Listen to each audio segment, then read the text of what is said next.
bursite olecraniana, também conhecida como cotovelo do Popeye ou o cotovelo do estudante. Não confundir com o sinal do Popeye, típico da cabeça longa, do bíceps rompida, abordado em outra lesão aqui no curso. Aqui está a lesão. E não confundir com o sinal de Popeye reverso, que é uma ruptura pelo bíceps distal, daí alterando a região do gap. Um é proximal e outro gap vai ser distal. Esse aqui é o cotovelo do Popeye por causa disso aqui. Olha como é que fica isso aqui clinicamente. Fica uma bola ali palpável na região do cotovelo. Observe que tem uma consistência líquida e é móvel. Acontece por causa da bursa olecraniana, que fica abaixo do olecrano, que é uma região superficial. Então, quando se tem traumas nessa região, também porque é uma região superficial, essa é a bursite mais comum de todo o corpo. Então, uma região muito superficial fica batendo ali, inflama essa bursa e clinicamente vai gerar todos aqueles sinais cardinais inflamatórios, dor, edema, calor ali na região, entre outros. Então, é isso aqui, se a gente conseguisse ver uma visão anatômica aqui, é essa bursa que cresce, então, em relação ao tamanho dela original, justamente por esses traumas repetitivos ali. Trauma único pode inflamar essa bursa, que tende a ficar batendo de novo, porque é uma região superficial. Além disso, eventualmente pode infectar isso aqui, mas tem que se diferenciar de outras condições, como isso aqui, principalmente, que causa nódulos ali. Isso aqui, no caso, é uma artrite gotosa, por causa de gota. Daí aqui a gente veria cristais de monourato de sódio ali, provavelmente hiperuricemia na corrente sanguínea. Diferenciar, além disso, diferenciar de um abscesso. Aqui teria pus aqui dentro, não é a bursa que está inflamada. Uma contusão, eventualmente, aqui que a gente vê uma equimose. Tem uma aula só de contusões aqui no curso, pode eventualmente acontecer nessa região aqui. Fraturas do olecrano também, pode fraturar o olecrano em si ou avulsionar até a pontinha. Tem aulas sobre isso no módulo de fraturas do membro superior.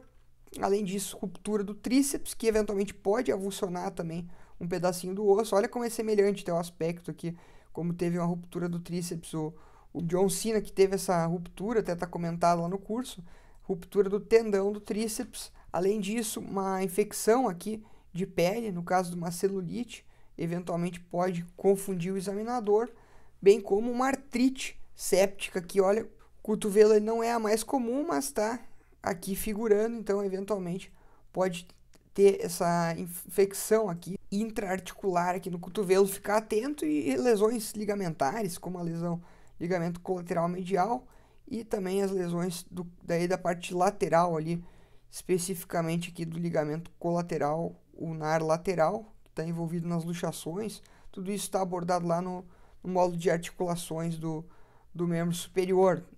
E aí, descartadas essas outras condições, a gente tem então o diagnóstico de, basicamente, vai ser clínico, e saber que isso pode ser causado. A história vai nos dizer muito se é um quadro mais crônico, microtraumas repetitivos ou um trauma específico. Importante ver o esporte que o indivíduo pratica. Por exemplo, um goleiro no futebol, ele tende a ficar atritando essa região ali. E aí pode também ser um quadro infeccioso, gerado uma bursite séptica ali. Até o tratamento a gente diferencia, depois a gente vai ver se é infecciosa ou não infecciosa. No caso da dúvida da infecção, se pode aspirar a bursa ali, avaliar a parte, fazer um cultural daquela coleta, e bem como daí no tratamento vai se usar antibiótico. E além dessas condições, também pode ter uma causa de uma condição sistêmica, como o quadro de gota ali, causando aqueles tofos nessa região. E aí, tratamento, via de regra, é um tratamento conservador, que vai incluir ou não antibióticos se for infeccioso, ou não antibióticos orais aí no quadro infeccioso. Mas, via de regra, não vai ser infeccioso, vai ser uma história de microtraumas repetitivos ali. Então, tem que se evitar que fique batendo. Tem até, no caso, essas proteções que podem ser utilizadas, tem evidência que diminui, melhora a progressão disso, porque tu evita que fique batendo ali numa região muito superficial. Além disso, bursites tem evidências que se beneficiam de anti-inflamatórios, são uma das poucas condições que tem mais benefício de usar isso, diminui esse quadro infeccioso mesmo.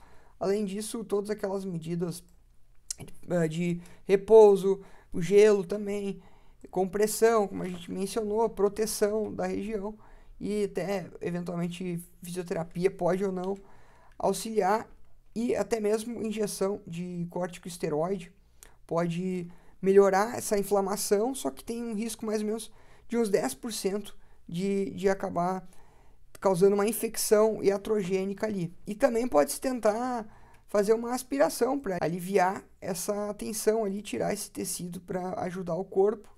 E aqui a gente vê a técnica, ó, inserindo dessa maneira aqui o instrumento para fazer a drenagem. Olha ali, ó, vai inserir tudo funcionando e aí vai ordenhando ao passo que vai tirando ali até esvaziar. O conteúdo geralmente tem esse aspecto aqui.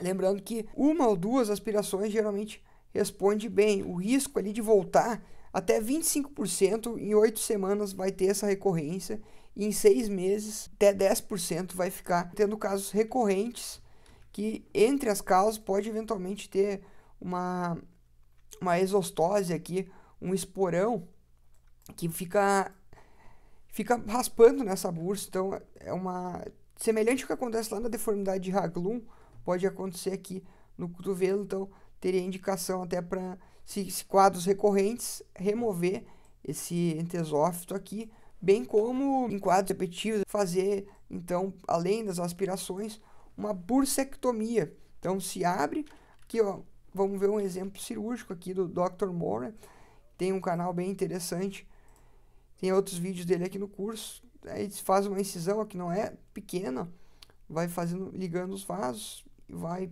fazendo aí a excisão desse material da bursa ali, para não ter mais recorrência.